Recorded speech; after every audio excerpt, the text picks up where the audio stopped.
Hello, कैसे हैं आप सब। मैं आपका मेंटोर और आप देख रहे हैं लर्न इंग्लिश विदाउट रूल्स का एक नया और फ्रेश सेशन। एक बार फिर से आपके सामने उपस्थित हो गए, साथ लेकर आए हैं कुछ नए वर्ड्स। बात कर रहे हैं द हिंदू एडिटोरियल वोकैबुलरी की।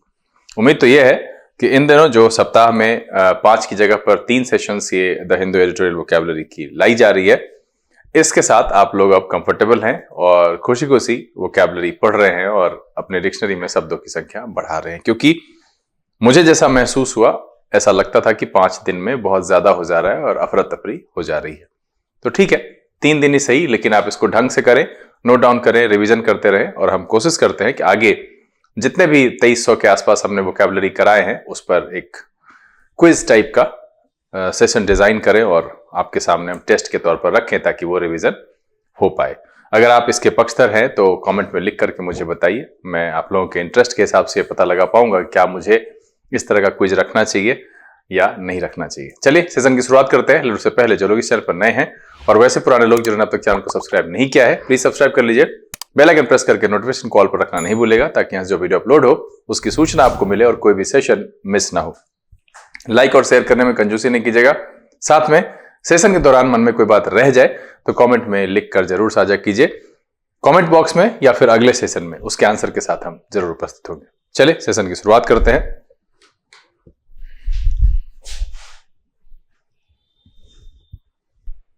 लर्न इंग्लिश विदाउट रूल्स के सेशन में एक बार फिर से आप सबका तहे दिल से स्वागत है। उम्मीद है आप सब तैयार हैं। तो चलिए फटाफट सेशन की शुरुआत करते हैं और शुरू वहीं से करेंगे वर्ड ऑफ द डे से। आज का जो वर्ड ऑफ द डे है वो है हेलबेंट। हेलबेंट नाउन और एडजेक्टिव दोनों तरीके से प्रयोग किया जा सकता है और इसका जो मतलब होता है वो है determined to achieve something regardless of the consequences और रिस्क। मतलब है कि कोई भी चीज को करने के लिए अगर कोई आदमी किसी कंसिक्वेंस को सोचे बिना कुछ कर रहा है, दैट मीन्स हम आम भाषा में कहें तो उसको हम बोलते हैं जिद्दी है, हाँ वो हठधर्मी है। तो सिंपल सा है कि यहां पर जो हेलबेंट का प्रयोग हो रहा है वो हो रहा है किसी काम को पूरी तरह से करने के लिए दृढ़ निश्चयी या जिद्दी। इस अर्थ में हम हेलबेंट शब्द का प्रयोग करते हैं। सिनोनिम की बात करें डिटरमिन्ड, रिजोल्यूट एंड परसिस्टेंट, क्या हो जाएगा? Determined, resolute and persistent. Antonym की बात करें इंडिसाइसिव, हेजिटेंट एंड वेवरिंग, क्या हो जाएगा? इंडिसाइसिव, हेजिटेंट एंड वेवरिंग एक अर्थ में हेलबेंट के एंटोनिम के तौर पर प्रयोग किया जा सकता है। तो यहां पर जो आज हमने वर्ड ऑफ द डे के तौर पर रखा है वो है हेलबेंट। कॉमनली आप इसको यूज कर सकते हैं। सबसे पहले तो आप मुझे कमेंट में लिख करके बताइए कि जिद्दी और हठधर्मिता के लिए आप कौन सा कॉमन शब्द इस्तेमाल करते थे, और मैं बस आपसे ये कहूंगा कि जो आप यूज करते थे उसकी जगह पर आप हेलबेंट इस्तेमाल करके इसको कॉमन अपने बोलचाल में ला करके याद रख सकते हैं। तो क्या है? हेलबेंट का मतलब है determined to achieve something regardless of consequences और रिस्क, किसी काम को पूरी तरह से करने के लिए दृढ़ निश्चयी या जिद्दी। इस अर्थ में हम हेलबेंट शब्द का प्रयोग करते हैं।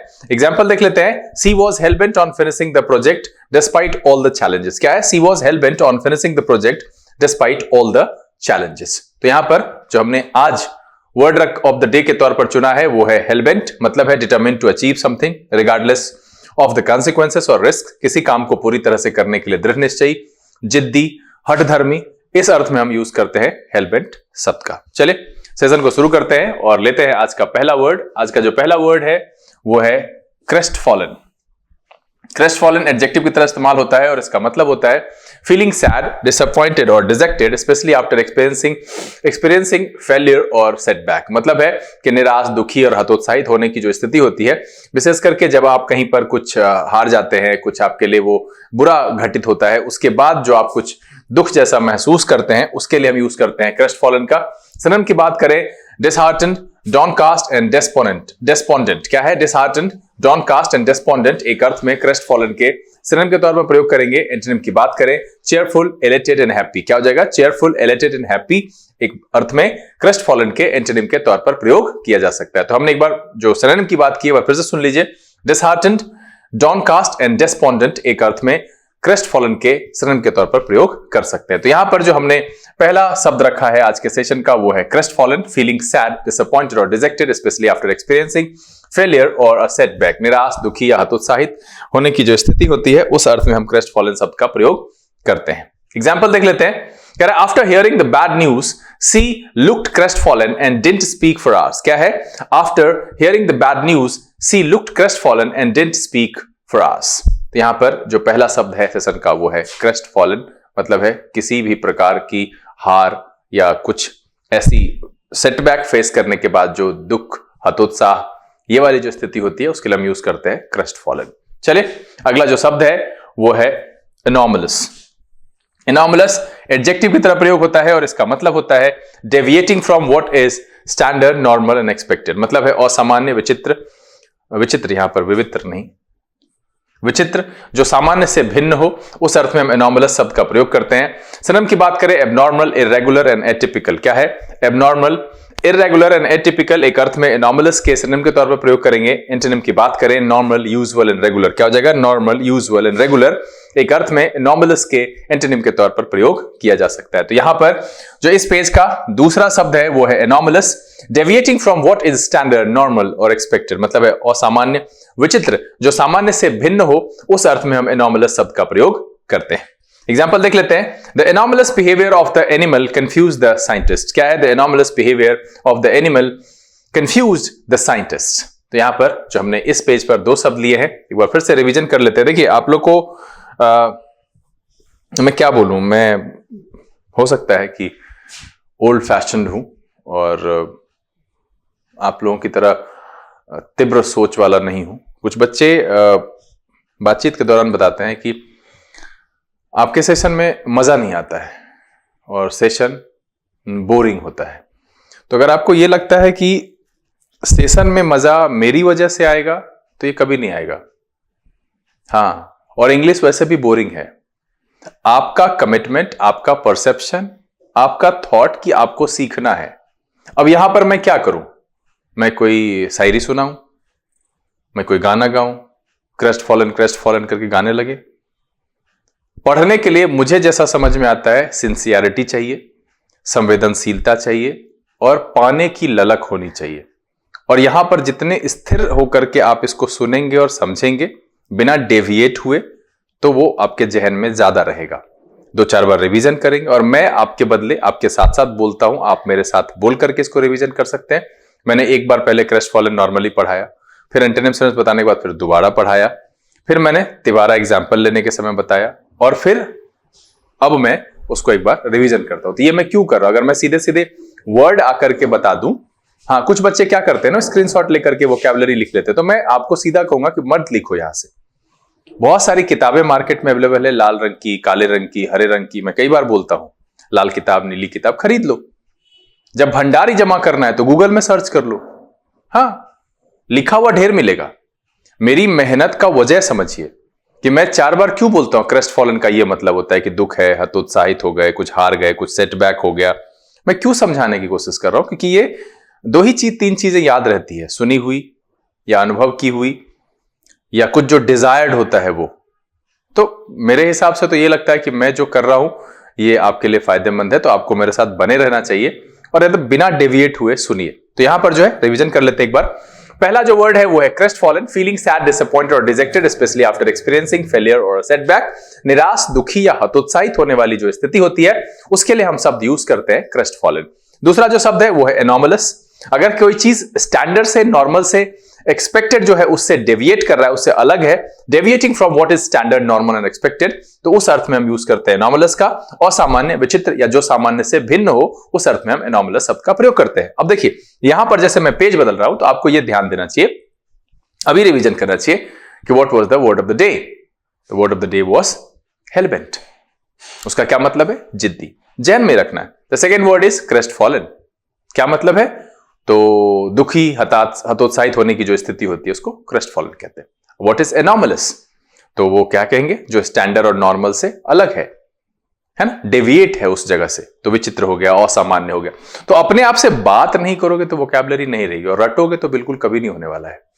तो मैं बस आपके फायदे के लिए कह रहा हूं, हाँ वोकैबुलरी मैं आपके फायदे के लिए कह रहा हूं करने के लिए। ये वीडियो तो मैं अपने फायदे के लिए बना रहा हूं, हाँ क्योंकि ये मेरे चैनल पे आ रहा है। ये मैं नहीं कहूंगा कि मैं आपके फायदे के लिए बना रहा हूं। हाँ ठीक है, मेरा फायदा है, बट मैं इसमें वो चीज कर रहा हूं जिसका आपके जीवन में उपयोगिता, जिसकी है आपके जीवन में, तो मैं वो काम करने की कोशिश कर रहा हूं। कल ही रात का आरसी बना करके मैंने डाला, बढ़िया है। अगर आप सबको आरसी बनाना आता है तो आप मुझे कमेंट में लिख करके कहिए कि सर नहीं कराइए प्रैक्टिस, हम कुछ और कराएंगे, ग्रामर कराएंगे, कोई और पोर्शन कर लेंगे। हम क्यों करा रहे हैं फिर आरसी? आप लोगों की आरसी में इतनी बदतर स्थिति है, पर हमको बताइए ना कमेंट में लिख कर कितने लोगों को 5 में 5 आ गया। बनाइए जरा, पैसेज छोटा है, 7-8 लाइन का ही है, तो बनाइए, तभी सुधार होगा। अगर आप सफल होना चाहते हैं तो बनाइए, अब नहीं तो फिर कोई दूसरा रास्ता है तो अलग बात है। चले आगे बढ़ते हैं। अगला जो वर्ड है वो है फेलिसिटी। फेलिसिटी नाउन की तरह इस्तेमाल होता है और इसका मतलब होता है ग्रेट हैप्पीनेस और bliss, the ability to express something in a very effective way. मतलब है खुशी, आनंद और सुकून जिसको कहते हैं, उस अर्थ में हम फेलिसिटी शब्द का प्रयोग करते हैं। सिनोनिम की बात करें हैप्पीनेस, जॉय एंड ब्लिस, क्या हो जाएगा? हैप्पीनेस, जॉय एंड ब्लिस एक अर्थ में फेलिसिटी के सिनोनिम के तौर पर प्रयोग करेंगे। एंटोनिम की बात करें मिजरी, सैडनेस एंड अनहैप्पीनेस, क्या हो जाएगा? मिजरी, सैडनेस एंड अनहैप्पीनेस एक अर्थ में फेलिसिटी के एंटोनिम के तौर पर प्रयोग किया जा सकता है। तो यहां पर जो पहला शब्द है वो है फेलिसिटी, ग्रेट हैप्पीनेस और bliss, the ability to express something in a very effective way, खुशी, आनंद और सुकून, इस अर्थ में हम फेलिसिटी शब्द का प्रयोग करते हैं। एग्जाम्पल देख लेते हैं। Her face lit up with felicity when she received the good news, क्या है? Her face lit up with felicity when she received the good news. चलिए अगला जो शब्द है वो है इन्वेट्रेट। इन्वेट्रेट एडजेक्टिव की तरह प्रयोग होता है और इसका मतलब होता है ये हैबिट, प्रैक्टिस और फीलिंग्स को लेकर के है। हाँ, हैबिट, प्रैक्टिस और फीलिंग्स को लेकर के है। मीनिंग क्या है? Long established and unlikely to change. जो हैबिचुअल होता है मतलब यह है कि पुराना, गहरा और अडिग, क्या है? ऑफ हैबिट, प्रैक्टिस और किसी फीलिंग्स को लेकर के जो लॉन्ग एस्टेब्लिश्ड है और अनलाइकली टू चेंज, जिसको हैबिचुअल कह सकते हैं, पुराना, गहरा और अडिग, इस अर्थ में हम इन्वेट्रेट शब्द का प्रयोग करते हैं। सिनोनिम की बात करें क्रॉनिक, entrenched एंड हैबिचुअल, क्या हो जाएगा? क्रॉनिक, entrenched एंड हैबिचुअल एक अर्थ में इन्वेट्रेट के सिनोनिम के तौर पर प्रयोग करेंगे। एंटोनिम की बात करें ओकेजनल, टेम्पररी एंड इंटरमिटेंट, क्या हो जाएगा? ओकेजनल, टेम्पररी एंड इंटरमिटेंट एक अर्थ में इन्वेट्रेट के एंटोनिम के तौर पर प्रयोग कर सकते हैं। तो यहां पर जो इस पेज पर दूसरा शब्द है वो है इन्वेट्रेट। ये हैबिट, प्रैक्टिस और फीलिंग्स की बात करता है और मतलब है long established and unlikely to change. Habitual जिसको कहेंगे उस अर्थ में प्रयोग करते हैं पुराना, गहरा और अडिग। एग्जाम्पल देख लेते हैं। He was an inveterate smoker and could not quit despite many attempts, क्या है? He was an inveterate smoker and could not quit despite many attempts। तो यहां पर जो हमने दो शब्द लिए इस पेज पर, उसमें पहला है फेलिसिटी, ग्रेट हैप्पीनेस और bliss, the ability to express something in a very effective way, इस अर्थ में प्रयोग करते हैं हम फेलिसिटी का। दूसरा जो शब्द है वो है इन्वेट्रेट, ये हैबिट, प्रैक्टिस और फीलिंग्स के लिए होता है।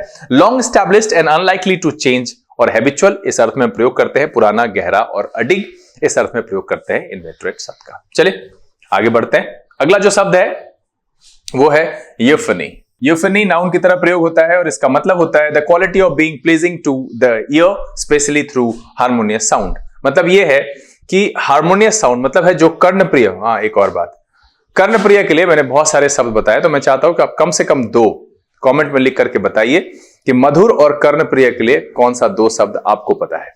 तो यूफनी का मतलब है the quality of being pleasing to the ear specially through harmonious sound, मतलब है मधुरता और संगीतात्मकता, इस अर्थ में हम यूफनी शब्द का प्रयोग करते हैं। सिनोनिम की बात करें मेलोडी, हार्मनी एंड स्वीटनेस, क्या होगा? मेलोडी, हार्मनी एंड स्वीटनेस एक अर्थ में यूफनी के सिनोनिम के तौर पर प्रयोग करेंगे। एंटोनिम की बात करें कैकोफनी, डिस्कॉर्ड एंड डिसोनेंस, क्या हो जाएगा? कैकोफनी, डिस्कॉर्ड एंड डिसोनेंस एक अर्थ में यूफनी के एंटोनिम के तौर पर प्रयोग किया जा सकता है। तो यहां पर इस पेज पर जो पहला शब्द है वो है euphony, the quality of being pleasing to the ear specially through harmonious sounds, मधुरता या संगीतात्मकता, इस अर्थ में हम यूफनी शब्द का प्रयोग करते हैं। एग्जांपल देख लेते हैं। The euphony of the birds singing in the morning was a delight to hear, क्या है? The euphony of the birds singing in the morning was a delight to hear. चलिए अगला जो शब्द है वो है ओवरबियरिंग। ओवरबियरिंग एडजेक्टिव की तरह प्रयोग होता है और इसका मतलब होता है एक्सेसिवली डोमिनेटिंग और एरोगेंट, क्या है? एक्सेसिवली डोमिनेटिंग और एरोगेंट एक मीनिंग है ओवरबियरिंग का। Often trying to control others, और ये क्यों है डोमिनेटिंग और एरोगेंट क्यों है? क्योंकि ये दूसरे को कंट्रोल करने की कोशिश, N unpleasant and oppressive way, मतलब एक दुखद और ऑपरेसिव तरीके से अगर हम दूसरे को कंट्रोल करने की कोशिश करें, एक्सेसिवली डोमिनेटिंग हो जाए, एरोगेंट हो जाए, इस अर्थ के लिए हम ओवरबियरिंग शब्द का प्रयोग करते हैं। मतलब है घमंडी और अधिनायकवादी, इस अर्थ में ओवरबियरिंग शब्द यूज किया जाता है। सिनोनिम की बात करें एरोगेंट, डोमिनेटिंग एंड ऑपरेसिव, क्या हो जाएगा? एरोगेंट, डोमिनेटिंग एंड ऑपरेसिव एक अर्थ में ओवरबियरिंग के सिनोनिम के तौर पर प्रयोग करेंगे। एंटोनिम की बात करें हम्बल, सबमिसिव एंड मीक, क्या है? हम्बल, सबमिसिव और मीक एक अर्थ में ओवरबियरिंग के एंटोनिम के तौर पर प्रयोग किया जाएगा। और ये मीक शब्द जिन लोगों ने रात वाला एपिसोड देखा है तो ये जरूर सुना होगा कि वहां पर पैराग्राफ के दौरान ये शब्द चर्चा भी हुई और मैंने जाते जाते उसका मीनिंग भी बताया था। ऐसे मैंने सेशन में भी इसको बताया है।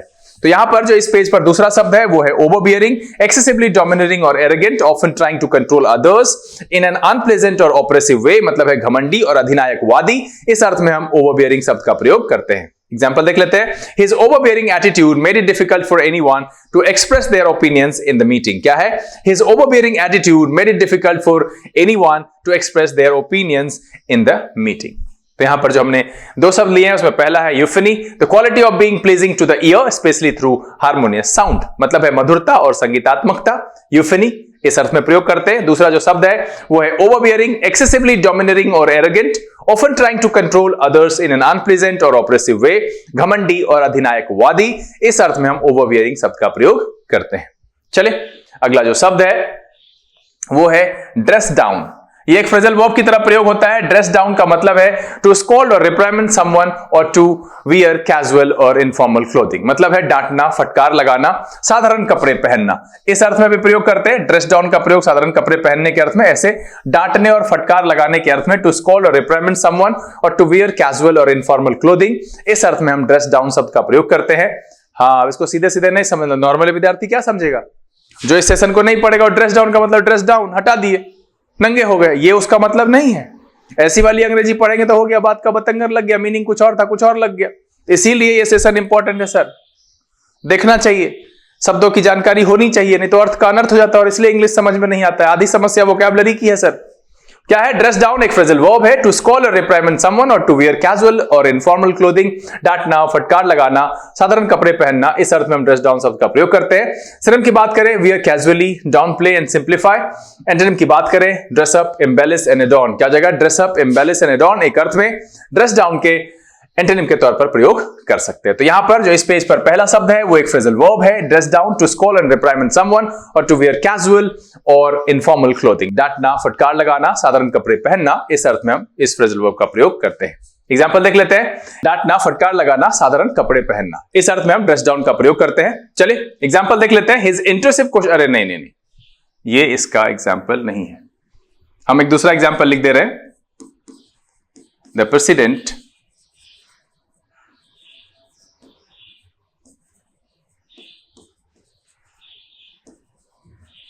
dress down the media at the conference। ध्यान रखिएगा, मैंने क्या लिखा? The president dress down the media at the conference. क्या है? The president dress down the media at the conference. यहां पर ड्रेस डाउन का मतलब है डांटना, फटकार लगाना, इस अर्थ में प्रयोग करते हैं। दूसरा है साधारण कपड़े पहनना। चलिए अगला जो शब्द है वो है एक्सपर्गेट। एक्सपर्गेट वर्ब की तरह प्रयोग होता है और इसका मतलब होता है टू रिमूव और अल्टर पार्ट्स और टेक्स्ट और content that are considered offensive, inappropriate और हार्मफुल, मतलब है संपादित करना या अशुद्धता हटाना, जो एडिटर का काम होता है।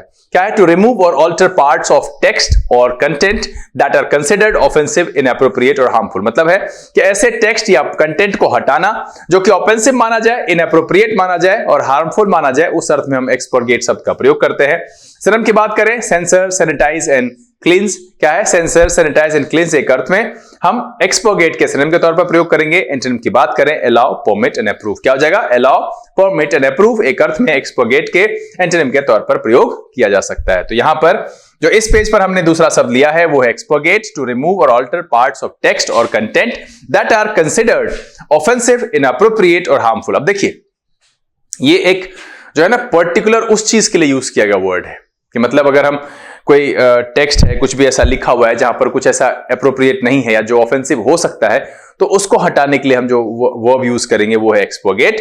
तो यहां पर क्या है? टू रिमूव और ऑल्टर पार्ट्स ऑफ टेक्स्ट और content that are considered offensive, inappropriate और हार्मफुल, मतलब है संपादित करना या अशुद्धता हटाना, इस अर्थ में हम एक्सपर्गेट शब्द का प्रयोग करते हैं। एग्जांपल देख लेते हैं। The publisher decided to expurgate the controversial sections of the book before printing it. क्या है? The publisher decided to expurgate the controversial sections of the book before printing it.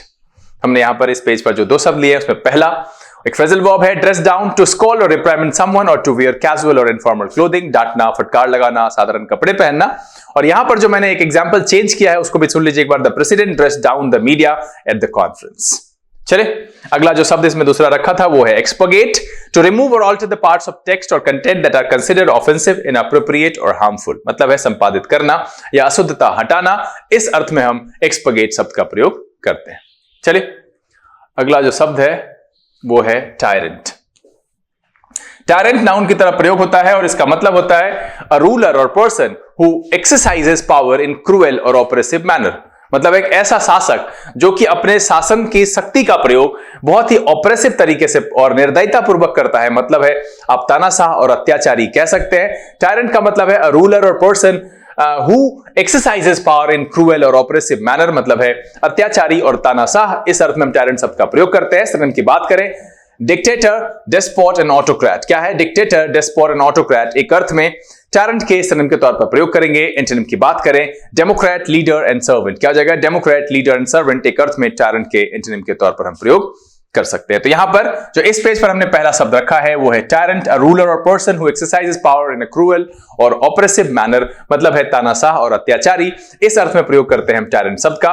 Example देख लेते हैं। The country suffered under the rule of a tyrant who ignored the people's right and freedoms. क्या है? The country suffered under the rule of a tyrant who ignored the persons right and freedoms. तो यहां पर जो word है वो है tyrant, a ruler और person who exercises power in a cruel और ऑपरेसिव मैनर। मतलब है तानाशाह और अत्याचारी। इस अर्थ में हम टायरेंट शब्द का प्रयोग करते हैं। चलिए अगला जो शब्द है वो है ओलिगार्क। ओलिगार्क नाउन की तरह प्रयोग होता है और इसका मतलब होता है very rich business leader with a great deal of political influence. क्या है? Very rich business leader with a great deal of political influence. मतलब है कुलीन वर्ग का सदस्य, एक अत्यंत धनी व्यवसायी नेता जिसे राजनीतिक प्रभाव प्राप्त है, उसको हम कहते हैं ओलिगार्क। सिनोनिम की बात करें, टाइकून, मैग्नेट एंड प्लूटोक्रेट। क्या है? टाइकून, मैग्नेट एंड प्लूटोक्रेट ओलिगार्क के सिनोनिम के तौर पर प्रयोग कर सकते हैं। एंटोनिम की बात करें, कम्युनर, पीजेंट एंड प्रोलेटेरियन एक अर्थ में ओलिगार्क के एंटोनिम के तौर पर प्रयोग किया जा सकता है। तो यहां पर जो मैंने एंटोनिम एक बार फिर से सुन लीजिए, कम्युनर, पीजेंट एंड प्रोलेटेरियन एक अर्थ में ओलिगार्क के एंटोनिम के तौर पर प्रयोग कर सकते हैं। तो यहां पर जो हमने दूसरा शब्द रखा है वो है oligarch, a very rich business leader with a great deal of political influence. मतलब क्या है? कुलीन वर्ग का सदस्य, एक अत्यंत धनी व्यवसायी नेता जिसे राजनीतिक प्रभाव प्राप्त है, उसको हम कहते हैं ओलिगार्क। एग्जांपल देख लेते हैं। द मीटिंग वाज, अरे नहीं भाई ये पिछले दिन वाला है, स्नैपू। चलिए यहां पर जो चर्चा हो ही गई है तो आप मुझे बताइए कि स्नैपू का मीनिंग क्या होता है, कमेंट में लिख करके बताइएगा। मैं एक नया एग्जांपल यहां पर लिख देता हूं। The football club was bought by an oligarch in 2018. क्या है? The football club was bought by an oligarch in 2018. मतलब क्या है? एक ओलिगार्क के द्वारा फुटबॉल क्लब जो है, यहां पर देखिए क्लब मिस हो गया। Football club was bought by an oligarch in 2018. तो हमने यहां पर जो दो शब्द रखे, पहला है टायरेंट, अ रूलर और person who exercises power in cruel और ऑपरेसिव मैनर। मतलब है तानाशाह और अत्याचारी। इस अर्थ में हम टायरेंट शब्द का प्रयोग करते हैं। दूसरा जो है वो है oligarch, a very rich business leader with a great deal of political influence. मतलब है कुलीन वर्ग का सदस्य है, एक धनी व्यवसायी है जिसको कि राजनीतिक प्रभाव प्राप्त है, उसके लिए हम यूज करते हैं ओलिगार्क शब्द का। चलिए अगला जो शब्द है वो है कंटेंट। कंटेंट वर्ब की तरह प्रयोग होता है और इसका मतलब होता है to struggle, to overcome a difficulty और compete against others for something. It can also mean to argue और स्टेट अ पोजीशन। मतलब है कि संघर्ष करना या दावा करना। To struggle, to overcome a difficulty और compete against others for something. मतलब किसी चीज के लिए दूसरे से compete करना यानी संघर्ष करने के अर्थ में। दूसरा है, ये एक और अर्थ में यूज होता है आर्ग्यू करने के लिए, किसी स्टेट और पोजीशन के लिए। आर्ग्यू और स्टेट अ पोजीशन, इस अर्थ में हम जो है कंटेंट शब्द का प्रयोग करते हैं। अर्थ है दावा करने से। तो यहां पर जो पहला है वो संघर्ष करना और दूसरा जो है वो दावा करना। इस दोनों अर्थ में हम कंटेंट शब्द का प्रयोग करते हैं। सिनोनिम की बात करें, आर्ग्यू, फाइट एंड कंपीट। क्या हो जाएगा? आर्ग्यू, फाइट एंड कंपीट एक अर्थ में कंटेंट के सिनोनिम के तौर पर प्रयोग करेंगे। एंटोनिम की बात करें, यील्ड, सरेंडर एंड कंसीड। क्या हो जाएगा? यील्ड, सरेंडर एंड कंसीड एक अर्थ में कंटेंट के एंटोनिम के तौर पर प्रयोग किया जा सकता है। तो यहां पर जो इस पेज पर पहला शब्द है वो है content, to struggle, to overcome a difficulty और compete against others for something. It can also mean to argue or state a position. मतलब है संघर्ष करना या दावा करना। इस अर्थ में हम कंटेंट शब्द का प्रयोग करते हैं। एग्जांपल देख लेते हैं। The two teams will contend for the championship title in next week's final. क्या है? The two teams will contend for the championship title in next week's final. चलिए अगला जो शब्द है वो है tyranny. टिरनी नाउन की तरह प्रयोग होता है और इसका मतलब होता है क्रूएल एंड ऑपरेसिव रूल और गवर्नमेंट। क्या है? टायरेंट से ही मिलता जुलता वर्ड है।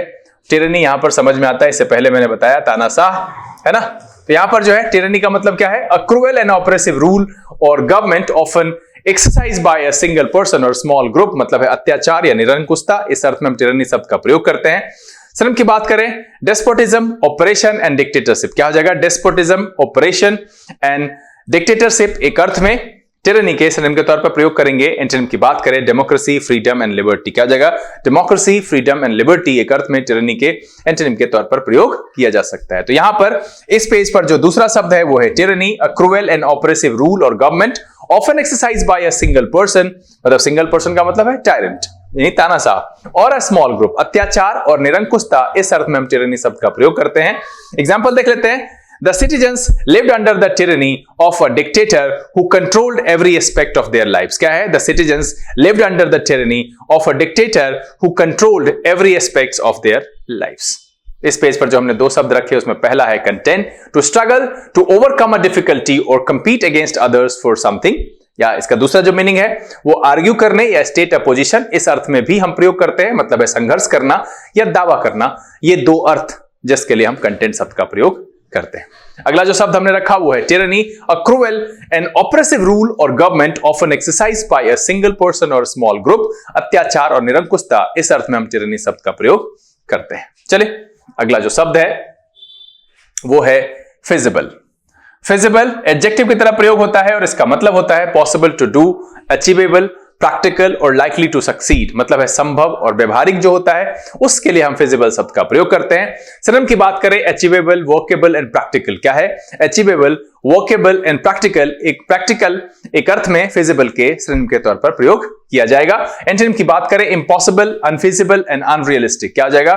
इम्पॉसिबल, अनफिजिबल एंड अनरियलिस्टिक एक अर्थ में फिजिबल के एंटोनिम के तौर पर प्रयोग कर सकते हैं। तो यहां पर जो इस पेज पर पहला शब्द है वो है feasible, possible to do, achievable, practical और लाइकली टू सक्सीड, यानी व्यवहारिक और संभव। इस अर्थ में हम प्रयोग करते हैं फिजिबल शब्द का। एग्जांपल देख लेते हैं। The plan to build a new highway is feasible and should be completed within 2 years, क्या है? The plan to build a new highway is feasible and should be completed within 2 years। तो यहां पर जो इस page पर पहला शब्द आया है वो है फिजिबल। चलिए अगला जो शब्द है वो है इंसुलेट। इंसुलेट वर्ब की तरह प्रयोग होता है और इसका मतलब होता है to protect something from external influence such as heat, cold, noise और डेंजर, मतलब है किसी चीज की रक्षा करना, अलग रखना और संरक्षण करने के अर्थ में।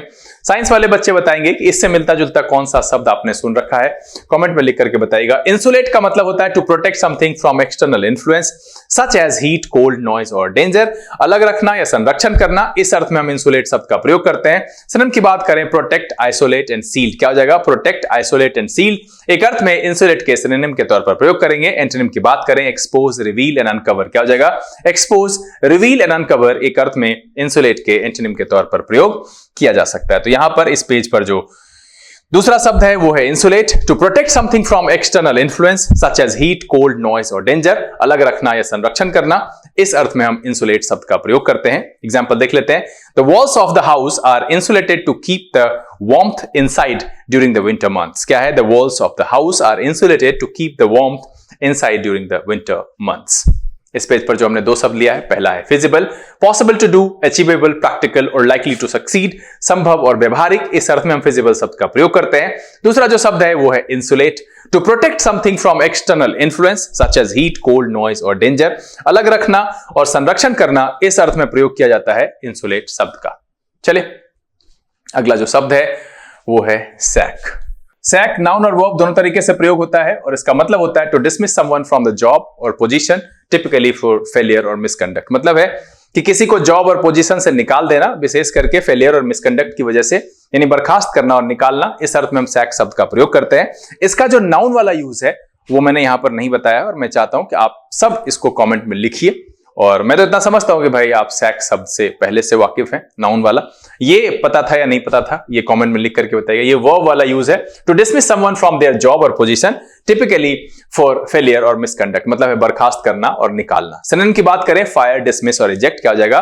फायर, डिसमिस और इजेक्ट एक अर्थ में सैक के सिनोनिम के तौर पर प्रयोग करेंगे। एंटोनिम की बात करें हायर, एम्प्लॉय एंड रिक्रूट, क्या हो जाएगा? हायर, एम्प्लॉय एंड रिक्रूट एक अर्थ में सैक के एंटोनिम के तौर पर प्रयोग किया जा सकता है। तो यहां पर इस पेज पर जो पहला शब्द है वो है sack to dismiss someone from their job और पोजीशन टिपिकली फॉर फेलियर और मिसकंडक्ट। इस अर्थ में हम सैक शब्द का प्रयोग करते हैं बर्खास्त करना और निकालना। एग्जाम्पल देख लेते हैं। The company decided to sack several employees due to financial losses. क्या है? The company decided to sack several employees due to financial losses. चले अगला जो वर्ड है वो है स्पेयर। स्पेयर नाउन की तरह प्रयोग होता है और इसका मतलब होता है स्मॉल ब्रीफ आर्ग्यूमेंट और डिस्प्यूट। मतलब ऐसा आर्ग्यूमेंट जो तत्काल हो, छोटा हो, लेकिन बाद में ठीक ठाक हो जाए। स्मॉल ब्रीफ आर्ग्यूमेंट और डिस्प्यूट मतलब है झगड़ा और बहस। इस अर्थ में हम स्पेयर शब्द का प्रयोग करते हैं। सिनोनिम की बात करें आर्गुमेंट, क्वेरल एंड डिसएग्रीमेंट। क्या हो जाएगा? आर्गुमेंट, क्वेरल और डिसएग्रीमेंट एक अर्थ में स्पैट के सिनोनिम के तौर पर प्रयोग करते हैं। एंटोनिम की बात करें हार्मनी, एग्रीमेंट एंड पीस। क्या हो जाएगा? हार्मनी, एग्रीमेंट एंड पीस एक अर्थ में स्पैट के एंटोनिम के तौर पर प्रयोग किया जा सकता है। तो यहां पर जो इस पेज पर हमने दूसरा शब्द लिया है वो है spar, a small brief argument और डिस्प्यूट, झगड़ा और बहस। इस अर्थ में हम स्पेयर शब्द का प्रयोग करते हैं। एग्जांपल देख लेते हैं। They had a small स्पेट over dinner table but soon made up. क्या है? They had a small स्पेट over the dinner table but soon made up. तो यहां पर जो हमने दो शब्द रखे इस पेज पर, उसमें पहला है सैक। सैक का मतलब है to dismiss someone from their job और पोजीशन टिपिकली फॉर फेलियर और मिसकंडक्ट। मतलब है निकालना और बर्खास्त करना। इस अर्थ में हम सैक शब्द का प्रयोग करते हैं। दूसरा जो शब्द है वो है स्पैट, अ स्मॉल ब्रीफ आर्गुमेंट और डिस्प्यूट, झगड़ा और बहस। इस अर्थ में स्पैट शब्द का प्रयोग किया जाता है। चलिए आगे बढ़े।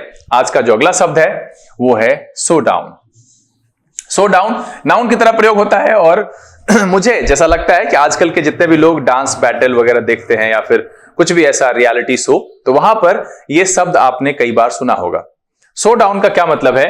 अ डिसाइसिव कन्फ्रंटेशन और conflict typically one that settles a dispute और राइवलरी। मतलब है निर्णायक मुठभेड़ और टकराव, उसको हम सो डाउन कहते हैं। सिनोनिम की बात करें कन्फ्रंटेशन, क्लैश एंड बैटल। क्या हो जाएगा? कन्फ्रंटेशन, क्लैश एंड बैटल एक अर्थ में सो डाउन के सिनोनिम के तौर पर प्रयोग करेंगे। एंटोनिम की बात करें पीस, हार्मनी और एग्रीमेंट। क्या हो जाएगा? पीस, हार्मनी और एग्रीमेंट एक अर्थ में सो डाउन के एंटोनिम के तौर पर प्रयोग किया जा सकता है। तो यहां पर इस पेज का पहला और सेशन का जो आखिरी शब्द है वो है showdown, a decisive confrontation और conflict typically one that settles a dispute और राइवलरी। मतलब है निर्णायक मुठभेड़ और टकराव। इस अर्थ में हम सो डाउन शब्द का प्रयोग करते हैं। एग्जांपल देख लेते हैं। The two teams met in a final showdown to determine the champion of the tournament. क्या है? The two teams met in a final showdown to determine the champion of the tournament. तो यहां पर जो इस page पर और इस सेशन का आखिरी शब्द और इस पेज का पहला वो है showdown, a decisive confrontation और conflict typically one that settles a dispute और राइवलरी। निर्णायक मुठभेड़ और टकराव। इस अर्थ में हम प्रयोग करते हैं सो डाउन शब्द का। उम्मीद है कि आज के सेशन में वर्ड ऑफ द डे को मिलाते हुए जो कुल 17 और एक 18 शब्द रखे गए, सबके सब नए थे। पढ़ करके मजा आया, बहुत कुछ सीखने को मिला और फाइनली ये सेशन पसंद आया। अगर ये वीडियो अच्छा लगा आप इसको लाइक कर दीजिए। अब तक चैनल सब्सक्राइब नहीं किया है तो प्लीज सब्सक्राइब कर लीजिएगा। बेल आइकन प्रेस करके नोटिफिकेशन कॉल पर रखना नहीं भूलेगा ताकि आज जो वीडियो अपलोड हो उसकी सूचना आपको मिले और कोई भी सेशन मिस ना हो। समय अस्पताल लेने का बहुत जल्द इस तरह के एपिसोड के साथ फिर आपके सामने उपस्थित होंगे। तब तक के लिए आप घर में रहिए, अपना और अपने परिवारजनों का ख्याल रखिए, खुश रहिए, मस्त रहिए, लेकिन पढ़ते लिखते जरूर रहिएगा। Learn English without rules kitchen से this is BK Singh signing off. Keep reading, keep practising. Thank you, God bless you.